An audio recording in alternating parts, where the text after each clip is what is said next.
श्रीमद्भागवत महापुराण द्वादश स्कंद अध्याय 13। विभिन्न पुराणों की श्लोक संख्या और श्रीमद्भागवत की महिमा।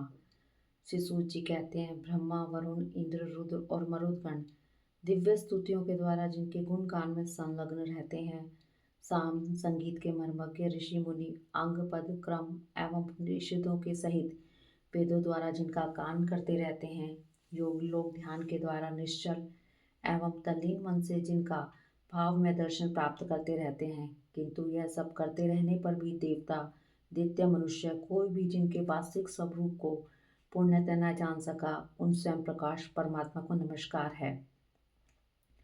जिस समय भगवान ने कच्छप रूप धारण किया था और उनकी पीठ पर बड़ा भारी मद्राचल मथानी की तरह घूम रहा था, उस समय मद्राचल की चट्टानों की नोक से खुजलाने के कारण भगवान को तनिक सुख मिला।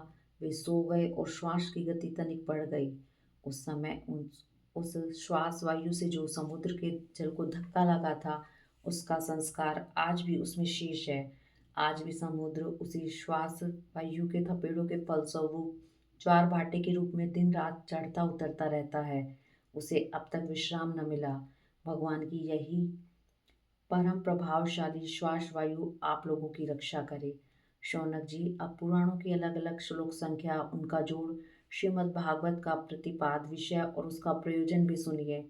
इसके दान की पद्धति तथा दान और पाठ आदि की महिमा भी आप लोग श्रवण कीजिए। ब्रह्म पुराण में 10,000 श्लोक, पद्म पुराण में 55,000, श्री विष्णु पुराण में 23,000 और शिव पुराण की श्लोक संख्या 24,000 है।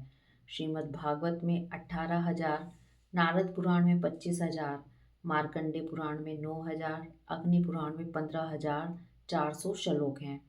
भविष्य पुराण की श्लोक संख्या 14,500 है और ब्रह्मवैवर्त पुराण की 18,000 तथा लिंग पुराण में 11,000 श्लोक हैं। वाराह पुराण में 24,000, स्कंद पुराण की श्लोक संख्या 81,100 है और वामन पुराण की 10,000। कूर्म पुराण 17,000 श्लोकों का तथा मत्स्य पुराण 14,000 श्लोकों का है। गरुड़ पुराण में 19,000 श्लोक हैं और ब्राह्मण पुराण में 12,000 हैं। इस प्रकार सब पुराणों की श्लोक संख्या कुल मिलाकर 4 लाख होती है। उनमें श्रीमद् भागवत, जैसा कि मैं पहले कह चुका हूँ, 18,000 श्लोकों का है। पहले भगवान विष्णु ने अपने नाभि कमल पर स्थित एवं संसार से भयभीत ब्रह्मा पर परम करुणा करके इस पुराण को प्रकाशित किया था। इसके आदि, मध्य और अंत में वैराग्य उत्पन्न करने वाली बहुत सी कथाएं हैं। इस महापुराण में जो भगवान श्री हरि की लीला कथाएं हैं, वे तो अमृत स्वरूप हैं ही। उनके सेवन से सत्पुरुष और देवताओं को बड़ा ही आनंद मिलता है। आप लोग जानते हैं कि समस्त उपनिषदों का सार है ब्रह्मा और आत्मा का एकत्व रूप अद्वितीय सद्वस्तु। वही श्रीमद् भागवत का प्रतिपाद विषय है। इसके निर्माण का प्रयोजन है एकमात्र केवल्य मोक्ष।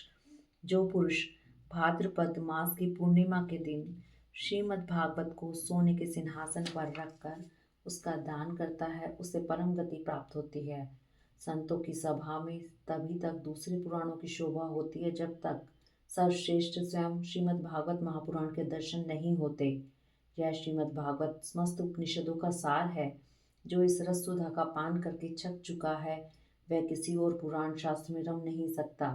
जैसे नदियों में गंगा, देवताओं में विष्णु और वैष्णवों में श्री शंकर जी सर्वश्रेष्ठ हैं, वैसे ही पुराणों में श्रीमद् भागवत है।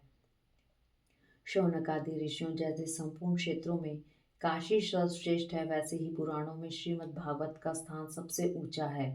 यह श्रीमद् भागवत पुराण सर्वदा निर्दोष है। भगवान के प्यारे भक्त वैष्णव इससे बड़ा प्रेम करते हैं। इस पुराण में जीवन मुक्त परम हंसों के सर्वश्रेष्ठ अद्वितीय एवं माया क्लेश से रहित ज्ञान का गान किया गया है। इस ग्रंथ की सबसे बड़ी विलक्षणता यह है कि इसका नैष्कर्म में अर्थात कर्मों की आत्यंतिक निवृत्ति भी ज्ञान, वैराग्य एवं भक्ति से युक्त है। जो इसका श्रवण, पठन और मनन करने लगता है, उसे भगवान की भक्ति प्राप्त हो जाती है और वह मुक्त हो जाता है। यह श्रीमद् भगवत तत्व ज्ञान का एक श्रेष्ठ प्रकाशक है। इसकी तुलना और कोई भी पुराण नहीं कर सकता। इसे पहले पहल स्वयं भगवान नारायण ने ब्रह्मा जी के लिए प्रकट किया था। फिर उन्होंने ही ब्रह्मा जी के रूप से देव ऋषि नारद को इसका उपदेश किया और नारद जी के रूप से भगवान श्री कृष्ण द्वैपायन व्यास को। तदंतर उन्होंने ही व्यास रूप से योगी इंद्र सुखदेव जी को और सुखदेव जी के रूप से अत्यंत करुणावश राजर्षि परीक्षित को उपदेश किया। वे भगवान परम शुद्ध एवं माया बल से रहित हैं। शोक और मृत्यु उनके पास तक नहीं पटक सकते। हम सब उन्हीं परम सत्य स्वरूप परमेश्वर का ध्यान करते हैं। हम उन सर्व साक्षी भगवान वसुदेव को नमस्कार करते हैं जिन्होंने कृपा करके मोक्ष अभिलाषी ब्रह्मा को इस श्रीमद् भागवत महापुराण का उपदेश किया। साथ ही हम उन योगी राज ब्रह्म स्वरूप श्री सुखदेव जी को भी नमस्कार करते हैं जिन्होंने श्रीमद् भागवत महापुराण सुनाकर संसार सर्प से डसे हुए राजर्षि परीक्षित को मुक्त किया। देवताओं के आराध्य देव सर्वेश्वर, आप ही हमारे एकमात्र स्वामी एवं सर्वस्व हैं। आप ऐसी कृपा कीजिए कि बार बार जन्म ग्रहण करते रहने पर भी आपके चरण कमलों में हमारी अविचल भक्ति बनी रहे। जिन भगवान के नामों का संकीर्तन सारे पापों को सर्वथा नष्ट कर देता है और जिन भगवान के चरणों में आत्मसमर्पण, उनके चरणों में प्रणति सर्वदा के लिए सब प्रकार के दुखों को शांत कर देती है, उन्हीं परम तत्व स्वरूप श्री हरि को मैं नमस्कार करता हूँ। हरि ओम तत्सत। 12वां स्कंद समाप्त। संपूर्ण ग्रंथ समाप्त। तद्दीयं वस्तु गोविंद तुभ्यम एव समर्पये तेन त्वदंघ्रिर कोमले रतिं मे यच्छ शाश्वतीम्। हरि ओम तत्सत। हरि ओम तत्सत।